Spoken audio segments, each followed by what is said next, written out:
Get your business together. Get yourself into what you do and see it through. Because being boss is hard. Blending work and life is messy. Making a dream job of your own isn't easy. But getting paid for it, becoming known for it, and finding purpose in it is so doable. If you do the work. Welcome to Being Boss, a podcast for creative entrepreneurs.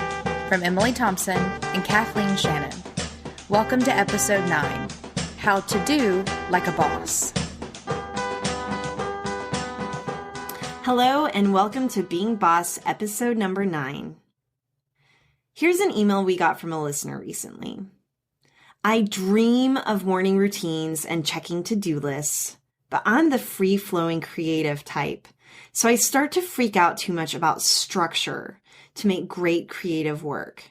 I also find that my schedule between the full-time job and the full-time side hustle, making it really hard to schedule, make to-do lists, and then actually do it all without getting totally overwhelmed about how much I committed myself to do.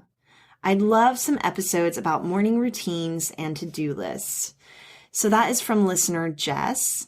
And Jessica also asked in our Being Boss Facebook group how we make time for self-care whenever we're so busy juggling work and life.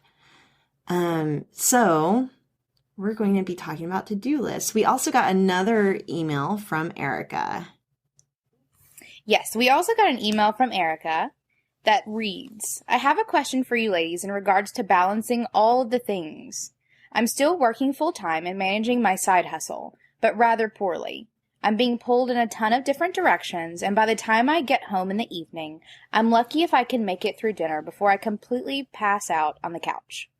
I've been trying to conserve some of my energy while I'm at my day job or figuring out when I'm freshest at work on my side hustle, but I feel like I am forever failing at getting anything accomplished. Might you ladies have any advice on how to keep that fire going and not burn out earlier in the day so you have the energy to work on your side hustle? From Erica. And then we also got a comment from Stephanie in our Facebook group asking us how it is that we take a big scary to-do list and keep it realistic and achievable. Right, because it's really easy to make a long list. It's another thing to actually do it. So today's episode is all about making to-do lists that actually work and establishing habits and routines that work for you.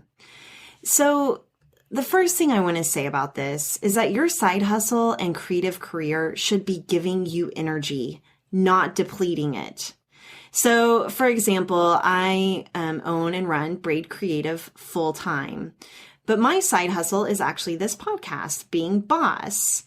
Whenever Emily approached me about it, I couldn't help but start working on it. I couldn't help but do the branding and design the logo. We couldn't help but record an episode a week. We are really incredibly busy ladies doing our full-time jobs, but we love doing this podcast so much that we truly just can't help ourselves from working on it. I don't know how you feel about it, Emily, but you're the one actually editing the podcast right now. So, but you know what I mean? It is something that gives us energy and it feels really rewarding. And so what I ended up telling Erica in an email back to her, is to give herself permission to just chill out for a couple of weeks, to maybe if you feel depleted after your day job, maybe don't work on your side hustle in the evening and just see what surfaces. So she actually emailed me back and she was like, oh my gosh, thank you for the advice. I actually did give myself permission to not work on my side hustle. And it was amazing to see what I learned about myself, to see what I actually want to be doing on the side, what deserves my energy and what doesn't. I know that Erica is also getting her yoga teacher training on the side. And so that for her was starting to rise to the top versus the other gig that she was really hustling at. So that's what I just want to say right now is to make sure that your side hustle is giving you energy, that it's something that you can't help but work on. Yeah, and for me, it's all about that really gross word balance, which is just such a ridiculous thing to talk about. Balance? I What's know, that? right? But it is important, and like, and striving to achieve balance. I don't think that there is a such thing as perfect balance. This idea of like working a day job and doing a side hustle, but also like taking care of yourself and your family and having friends and this thing called a life. I don't think that there is like a perfect balance, but it is about striving for a balance. So, you have a day job and you have a side hustle. It's still like plugging in a little bit of time to take care of yourself. Or maybe it is that you work a really crazy day job, and you already have the self-care thing under wraps, but you need to squeeze in some side hustle. It's about finding some sort of balance between all of these sort of individual pieces, of your life at the moment. And not cutting any of them out unless they just need to be cut out, making time for the important things. One of the things that we talk about all the time is simply doing the work, and how, if you want to be boss and you want to have a side hustle, or if you want to take a side hustle and turn it into your main hustle, like it requires some serious hard work. I was recently coaching one of my clients, and she was saying that whenever she started her business, one of her dreams was to have this Pinterest perfect life. And whenever she said that to me, like I cringed, like at the mere thought of someone thinking that that would ever be a possibility. Because there's sort of that yin and yang thing. Like it's going to be good, but that comes with some bad. Like you're going to be tired. You're going to be working your ass off, and you're not going to be sleeping as well, and you're probably going to have to skip a yoga session every now and again. Or maybe you need to call in on your day job and give your side hustle a full day of your attention. It's really just about sort of attempting to find some balance in your life, and finding what works for you as far as like motivation to get it done. And we'll be talking a lot about that. One of the thoughts that I had whenever you were just saying that, Emily, is that the side hustle, I mean, I do kind of strive for the Pinterest perfect life. I'm not going to lie. But one of the things, whenever you're first starting a business, like they don't call it a hustle for no reason. I mean, you really are working really hard, but it doesn't have to be that way forever. It's just getting enough momentum to really launch until things can start running themselves, or until you can land that first client so that you can maybe even afford to leave the day job. So I think just understanding that the side hustle is not forever, hopefully it transitions into a different kind of hustle. So let's talk a little bit about how to make this work. And one of the things that I like to do is to schedule out the important stuff in advance. I was recently listening to Paul Jarvis's podcast, which I think is called Office Hours. I'll be sure to include a link. It's like the boy version of us. So if you need a little more like masculine energy, but like our content, like definitely listen to them. I've been really enjoying their podcast. But one of the things that he said is that he schedules bravery. And he was talking specifically about his newsletter that goes out every Sunday. And he writes it earlier in the week and then just schedules it to go out later. Otherwise, he would never hit publish. And so I love that concept. And I think that the same could be said for any of your deadlines or things that you want to do. Schedule it in advance. Literally open up your Google Calendar or your physical calendar or whatever it is and schedule in the important stuff. And so for me personally, it's actually my workouts. I do like working out since it's become a habit, but some days whenever I'm feeling lazy, I don't want to go to the gym, but I've already scheduled it. My coworkers or my virtual assistant, they have not scheduled over it because I've dedicated that time to working out and they know it's important to me. So I better use that time because it is time that I'm not taking on a client meeting. So I schedule the important stuff and I take it seriously. Yeah, I think workouts, like scheduling those is, I think, the key for like tackling that self-care bit of the puzzle. Because self-care, I can't speak today. You can do some like voice warm-ups. I know, apparently. Let's find some of those. We can probably find some of those. So no, okay. What was I saying? scheduling workouts is important because... Oh, yes. Okay. So scheduling workouts is really important because self-care is that little bit that we almost always put on the back burner. Like that is the one that's the easiest to cut out because you're not going to miss a deadline, like a client deadline. You're not going to have a client mad at you. And you're not going to have a hungry child or like an angry husband or anything if you skip your like own personal workout. So self-care is usually the piece of the puzzle that we ditch if things go awry. But if your workouts or your self-care is the first thing that you schedule, then it's going to end up being the piece of the puzzle that becomes the most important, which allows you to do everything else. Yesterday I posted on my Instagram. So I've been doing a ton of yoga lately. And one of the things that we do, I have one weekly yoga session. We actually hold it at the studio that is on the calendar. It is the same time every single week. And we don't miss it.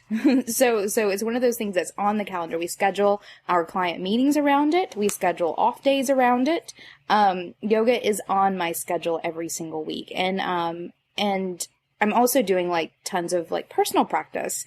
And one of the comments that I got back on my Instagram yesterday from Heidi, she said, "What's the point of being boss if you're torturing your number one employee?"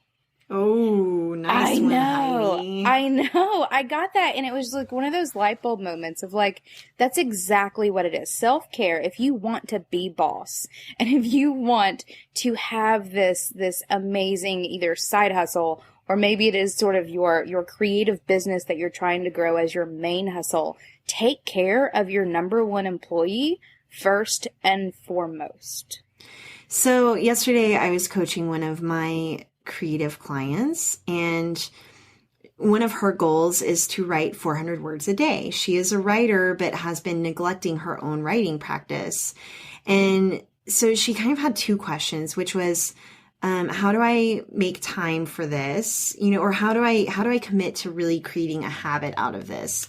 And so one of the things I told her is to create triggers around doing things. And so, for example, I told her, know that every morning, whenever you get your cup of coffee, that you're sitting down to write your 400 words at the same time.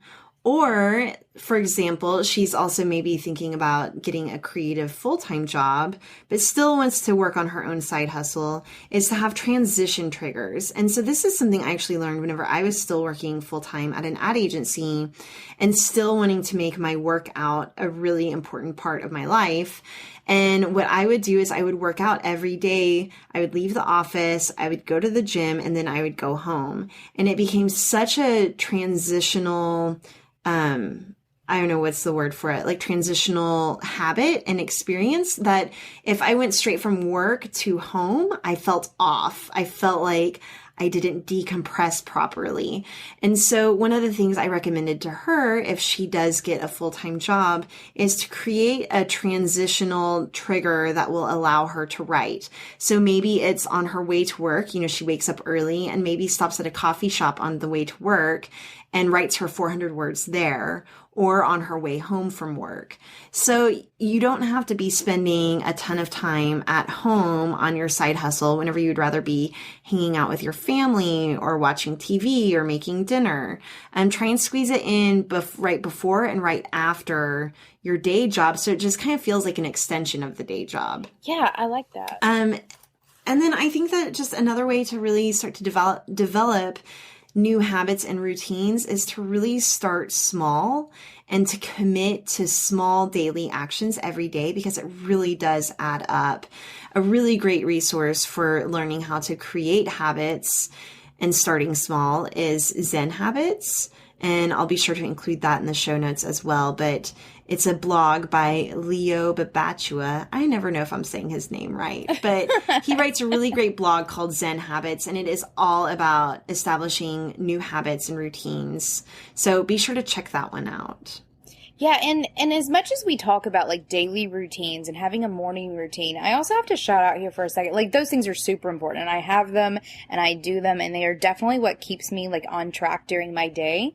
But something else that I like to focus on a lot as far as like bigger picture looking at things, is a weekly routine. So I definitely have like this relatively structured week. And so Monday is the day that I'm at the studio at 9 o'clock, and I meet with the studio or with my team, and I make sure everyone's on track for the week. And we really do like a lot of hustling on Mondays. We also do a lot of client meetings on Mondays and on Thursdays. Like those are the 2 days that I can always pretty much guarantee I will be in a client meeting all day long. But that allows me on Tuesdays to have literally nothing on my schedule. So I can always count on Tuesdays to be the day that I can work from home and do the laundry and sort of like hang out around the house. But do stuff. It's also the day that I can actually work on client work because I'm not in a client meeting all day long. Or is the day that I can catch up on my emails. Like Tuesdays has become a pretty sacred day for me. And I can always count that Tuesdays is going to be wildly productive for me. Likewise, like Friday is a day that's really hardcore in the studio doing a lot of work. But then on Saturday and Sunday, like we have weekend routine. And that is that one of our weekend days, we're not getting out of bed. Like we stay in our PJs all day long because we've hustled hardcore all week. And we allow ourselves one day every weekend where we just stay in our PJs all day and we cook a big breakfast together and we hang out around the house, and we really strive not to like get out of our PJs. And then one day during the weekend is the day that we do the grocery shopping and our meal prep and like whatever errands we need to run. And so for me, having a pretty solid like weekly structure so that I know, you know, if I want to schedule like lunch out with a girlfriend, that's going to be on Tuesday because that's my like little more free day for, you know, juggling client work and life and self-care.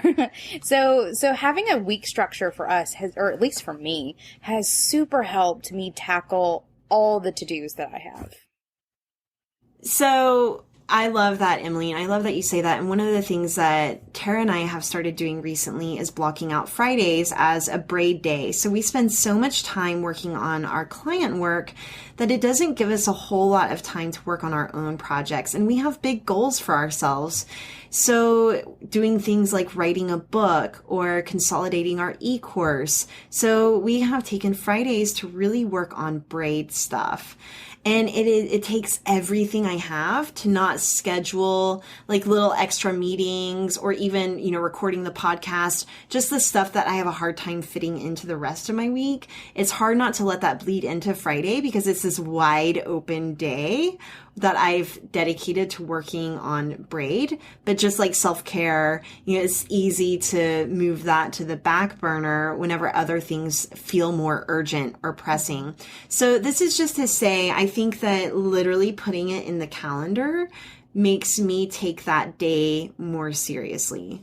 So for those of you who are not working in a physical calendar or with something like Google Calendar, I would highly recommend starting a calendar so that you can start making appointments and meetings that you take seriously with your, not only with your clients, but with yourself.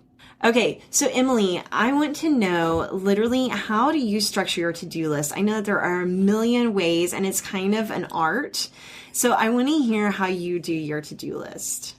Yeah. Oh, we do to-do lists. And so the way I'm going to tell you I do it, because I do it a couple different ways. Because on one hand, I'm creating to-do lists for all of my clients across my team.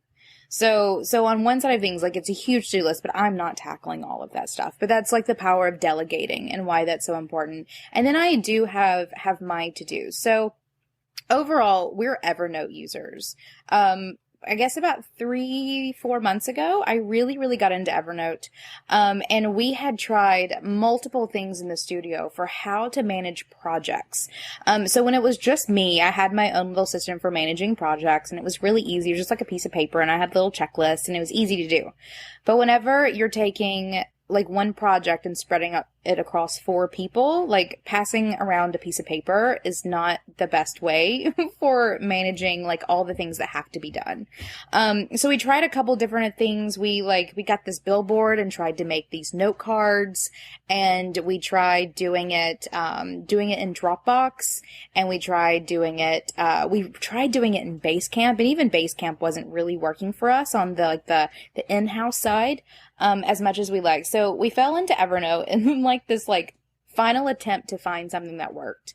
And we did. So the way we structure like project to-dos is every week we'll sort of have a list of every project that we're currently working on.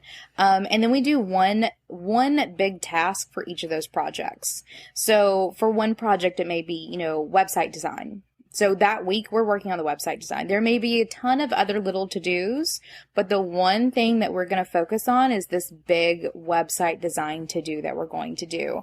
And that's sort of how we work our week, and we schedule out our week. So, if one client needs a website design, then the person who does the website design will be in on Wednesday, and that's the day that it'll get done.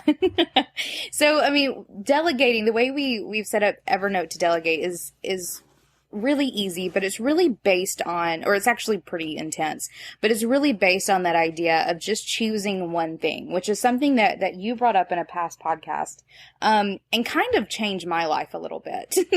Because I was definitely do one thing a day. Yeah. And so we started scheduling our projects with each project do one thing a week, like this one sort of big thing we have to do for each project. Okay, I'm curious, and this is really just for me. This is Emily and Kathleen talking. I'm curious, how do you set up your Evernote? Are you doing it for each, like, does each client have their own notebook, or do you do like a notebook based on the week? Like, how are you setting it up? So okay, each client has their own notebook in Evernote. So, for example, Braid Creative. So you guys have a notebook. And so if we have a meeting, then I'll create a note in there of like meeting notes. And then if you have to-dos for us, then we'll put, the project to-dos in that notebook as just sort of like coming soon, like here are the things that Braid wants us to accomplish. And then whenever it comes to the week that you're scheduled, so we have this big to-do notebook. And in that is divided into like days, weeks, and months. So if for example, you were emailing me earlier today about scheduling for May, I think, for doing your e-course combining. So we'll put in May, like Braid e-course, because at the moment, that's all we need to know. Yeah. Is that in May, we're going to be working on Braid e-course. And then once we get to May, like you'll fall into a week or whatever, wherever it is that we decide to schedule you. And you'll have sort of that one big to-do for your week, which is get this shit done so that we can launch your e-courses. Yay. Yeah. And then we'll divide it into the days. So we'll schedule out like who all's working during the week and what hours they're going to be And so there. does each day have its own note? Or? It does. Okay. It does. And then we archive it once the day is done. And so each of those notes I'll put in there, Corey has one thing he's supposed to be working on that day. Courtney has one thing she's supposed to be accomplishing that day. And then I would ideally have one, but I usually have like 5. Right. So we do, like, our daily to-do list, basically consists of one thing to do for one project. That is so smart. And I love it because it's like, listen, you just had one thing to do today. So if you didn't get that done, there's something wrong. Yeah. And because we have it all in this one notebook, so let's say they get that one thing just done. Then there's sort of a hierarchy of, if you did that one thing, then go to the next day and work on that one. Or if it's the end of the week or you've done everything for the week, go to next week, because we keep all of our to-dos sort of like trickling down that way, so that at any time my team knows what they can be working on, because we're keeping this ongoing like cyclical list of to-dos. It's intense.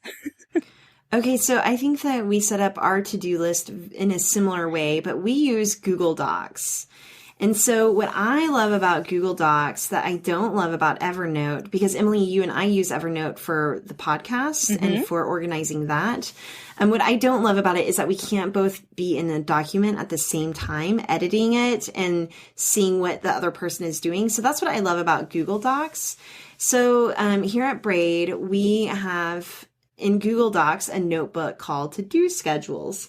And we create a new to-do list for every week. And so the Google Doc is titled with the week.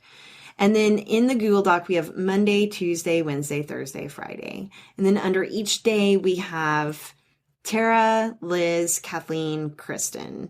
And so we have, each of our names under there. And that way we can all see what everyone else is working on for the day. We are all in charge of populating our own to-do lists.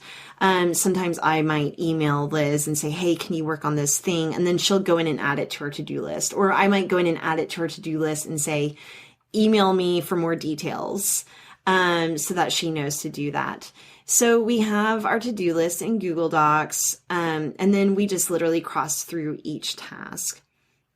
Now, at the bottom of the list is like kind of an ongoing bucket of blog topics or big quarterly projects and goals that we're working on. So, for example, Tara and I right now don't have a lot of structure around our Friday braid days that I was talking about earlier, but we might have a list of things that we need to tackle at the bottom of our to-do list. And I'll say, hey, you know what, let's talk about our website today. Or, hey, where are we at on our e-course? Or, hey, why don't we start an outline for our book that we want to write? So that's what that is. So big quarterly projects and goals at the bottom. But I think a lot about the way that I structure my to-do lists and kind of more philosophically, like on the philosophical side of things. We both need those like word exercises. I know we need word exercises. We need some speaking coaches. Okay, so a couple of things that I think about whenever I'm populating my to-do list is to just do one thing. That's not very realistic for me or most of us. So I would say like just 1 to 3 big things on my to-do list. And I always make it the important stuff, not the urgent stuff. And there is a difference. So the important stuff today might be writing the braid blog, recording this episode, and having lunch with some creative colleagues. Like those are some important things that take up my time. Responding to emails, like sending out a client inquiry email, I could put it on my to-do list and get a lot of satisfaction from crossing it out, but it just distracts me from actually doing that. And it's something that's going to get done anyway because it's in my email inbox. So it's not wise to use your inbox as a to-do list, but a lot of times I will mark messages unread that I need to come back and tackle for things like a client inquiring about working with braid, for example.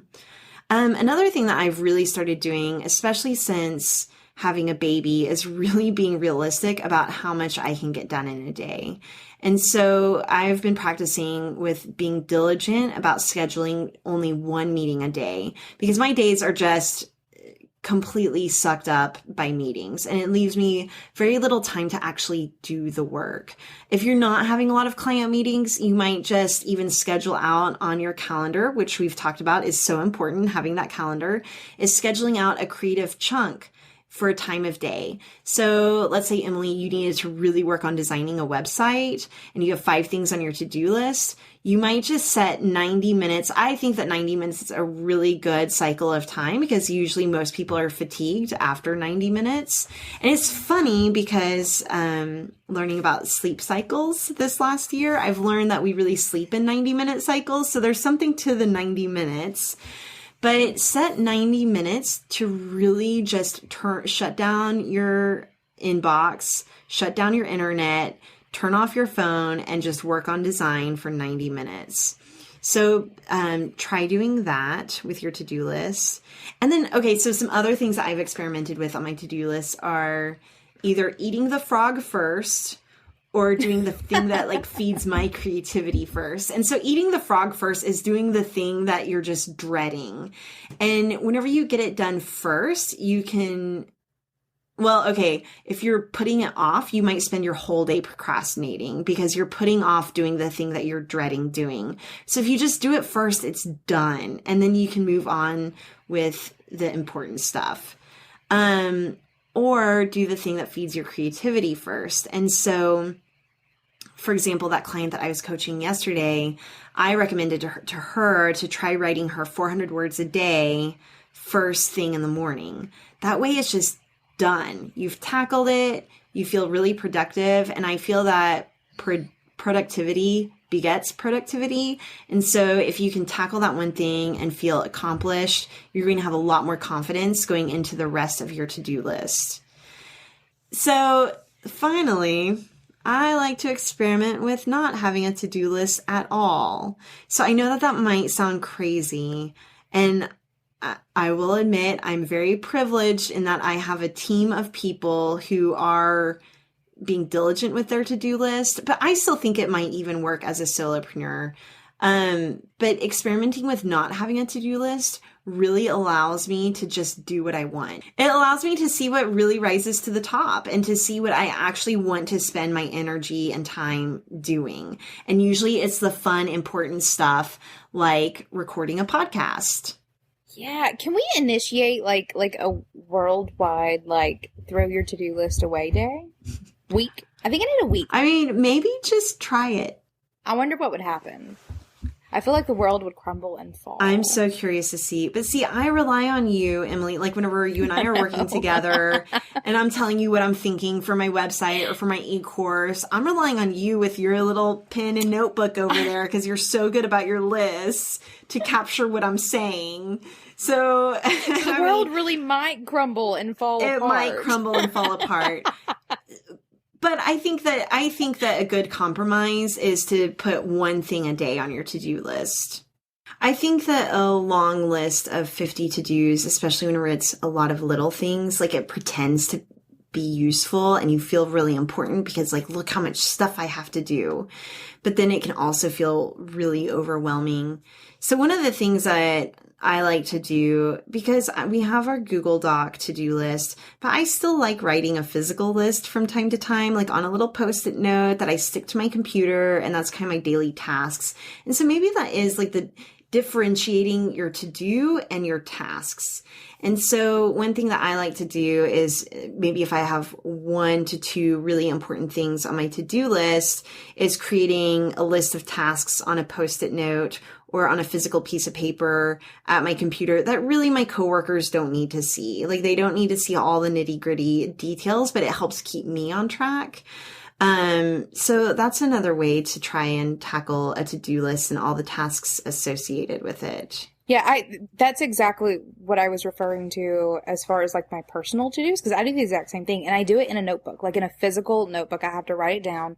We buy bulk, those little half-size 5-star notebooks for the studio, and we all have one, and that's what we keep our personal things that we have to do in them. And it's things like, sending someone an email or editing a podcast or Instagramming something that I've been meaning to Instagram for the past 3 days or whatever that is. I do create these little to-do lists, which is funny. You call those tasks and I call those to-dos, and I would call the big ones tasks.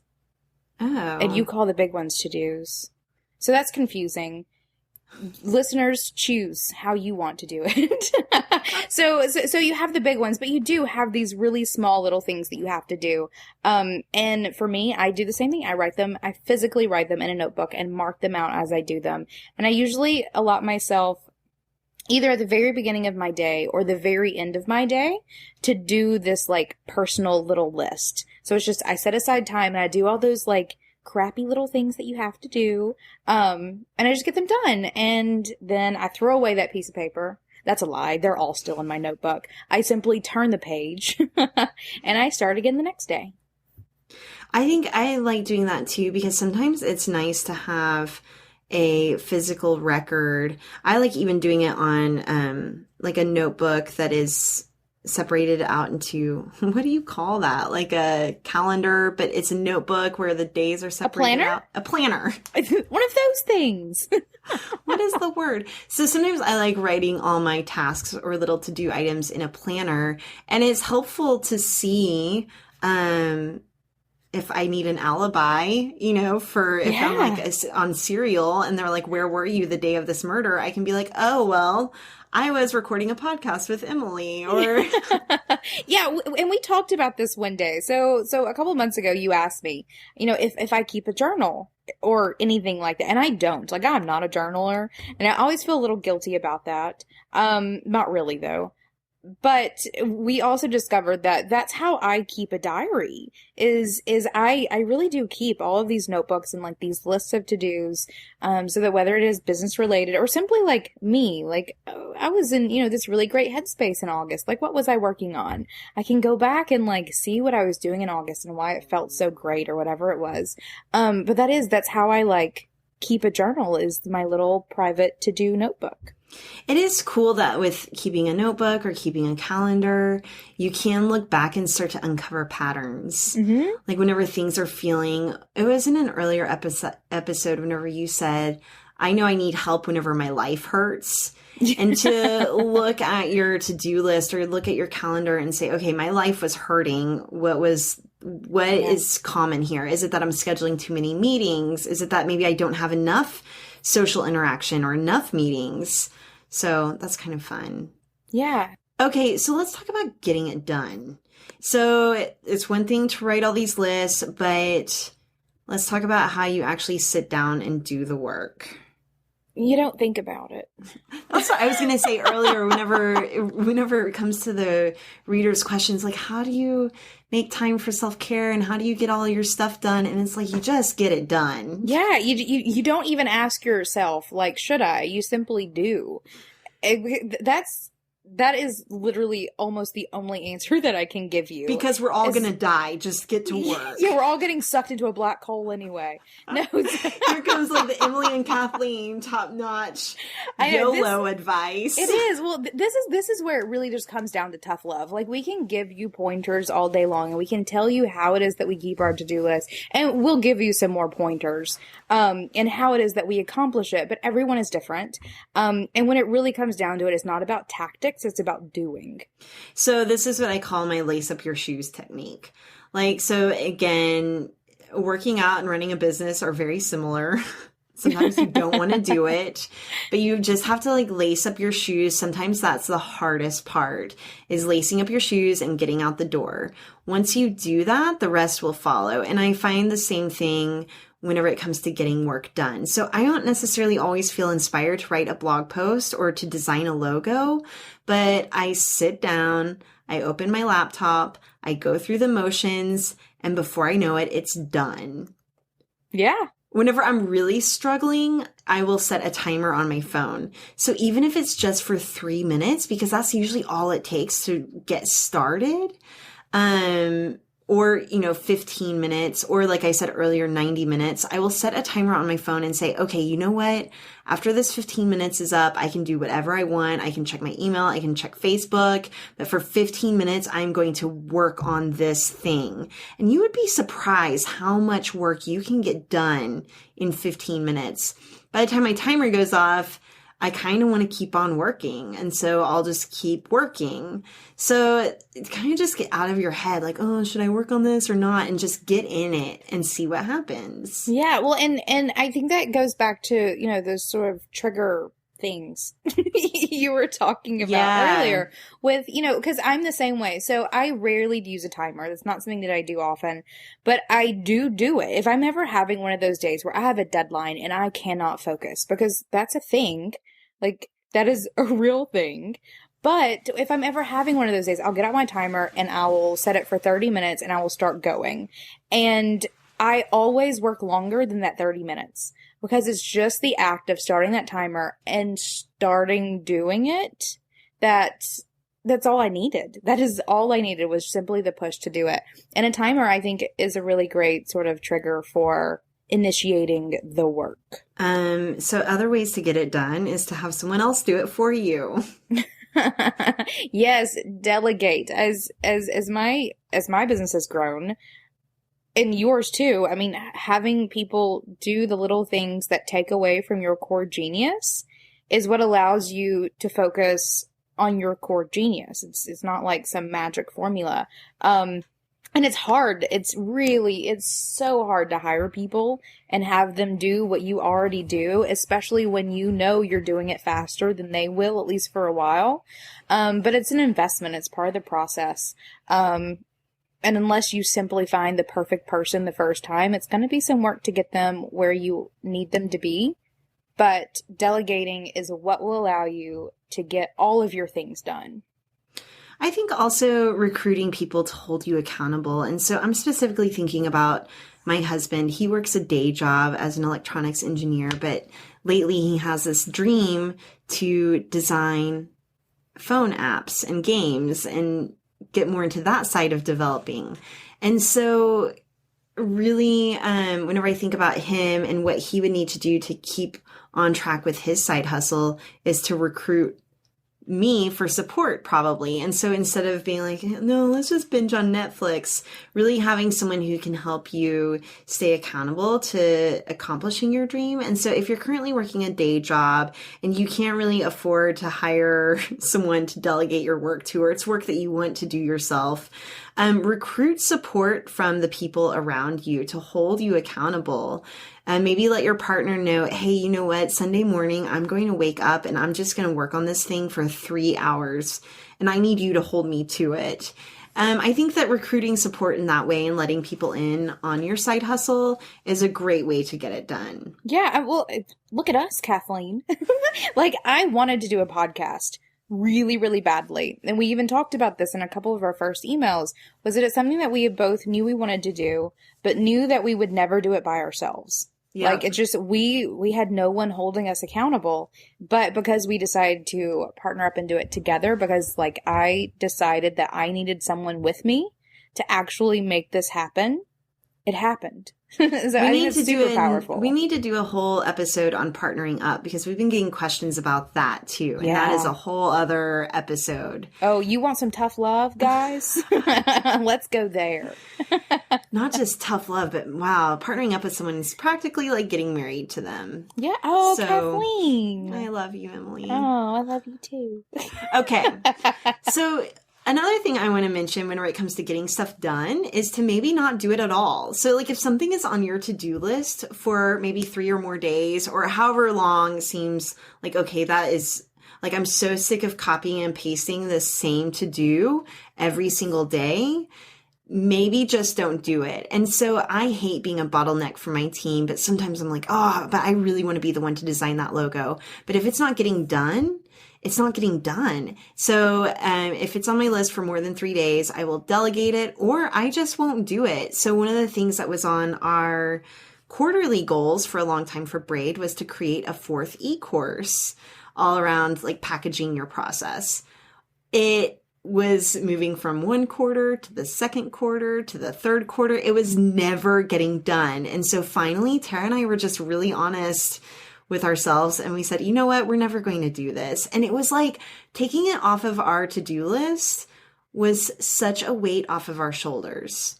So if you're not doing something that has been on your to-do list forever, maybe just don't do it. There's probably a reason why you're not doing it because you don't really want to, or because it doesn't need to be done. Yeah, I'm a huge advocate of that. So whenever it was just me, I used to use To-Do. It's TEUXDEUX.com. And it is the simplest to-do system I've ever used. And I loved it. It wasn't obviously robust enough to manage multiple people, but if you're just a like one person show, check it out. We'll include it in the show notes. But that's one of the things that I loved about that system is you created a to-do list and then you would check things off throughout your day. And then whenever the next day rolled over, it took those unfinished to-dos and just rolled them over to the next day for you. And so it was easy to sort of filter and see the things that are literally just getting shifted from one day to the next over and over again. And that is definitely where I learned the power of delegating those things that are never getting done, or the power of simply coming to terms with you're not ever going to do them and delete them. Like that's an okay thing too. Delete them or delegate them. Yeah. Do delete or delegate. I like that too. I think another way to actually get it done and to do the work is to recognize your most creative time of day and to not waste that time doing stuff that does not serve your core genius. And so for me, my most creative time of day is probably in the morning between 8 a.m. and 11 a.m. If I spend that time emailing, which is super tempting after a night of getting a bunch of emails or wanting to even get in the Facebook group and see what everyone is saying, if I spend that time doing that, I will not be properly fueled to do the work that I really need to do, like to do that one important thing, which might be writing a podcast agenda or writing a blog post or doing the things that get me client work. So, recognize your most creative time of day and don't squander that time. Yeah, I agree. I do the same thing. For me, morning is when I'm most creative. I have a client right now whose most creative time of the day, like she's discovered, because this is something I make my clients do, having problems like being productive. Like, look at your day. Like, how are you spending your day? When are you being productive? When are you not being productive? And focus on shifting your day around that. But I have a client who recently realized that she's probably her most productive between 10 p.m. and midnight. Yeah. And which is amazing. Like, I'm sleeping personally. Yeah. But it took her sort of being mindful of that and finding when it is that she felt the most like energized around doing the work that she wanted to do. So the secret to that is taking your most creative time of day, recognizing it and shifting that into your daily routine. All right. So what I finally want to say about getting stuff done and having a to-do list and having habits and routines that really support your vision is to really know why you are doing what you're doing. So to be a creative boss, you have to know your why. Why are you doing this? Is it really your dream? Especially if you're doing a side hustle and spending energy that you could be spending with your family or your friends or doing other things that better serve you. Like, is this really your dream or is this someone else's dream? Is this maybe a Pinterest dream that isn't actually yours? I think that your true desires will drive your actions and behaviors, and you will be getting stuff done regardless of your to-do list if you know your why. Yeah, it will. And not only that, but knowing your why will also allow you the insight to populate your to-do list with only the things that will get you to where you want to be. Because that's what real productivity is. Right there. All right. So I think that about sums it up. I agree. To-do lists they're big and they can be scary and they can rule your life, or you can learn to manage them and get your shit done. If you want to talk more about to-do lists, be sure to join our Facebook group and we'll continue the conversation there. We will be sure to include a link to the Facebook group on our website at www.lovebeingboss.com. Thank you for listening to Being Boss from Emily Thompson and Kathleen Shannon. Find show notes for this episode at lovebeingboss.com. Listen to past episodes and subscribe to new episodes on our website, at iTunes, and on SoundCloud. If you like our podcast, show us some love by reviewing Being Boss on iTunes and sharing it with a friend. Do the work, be boss, and we'll see you next week.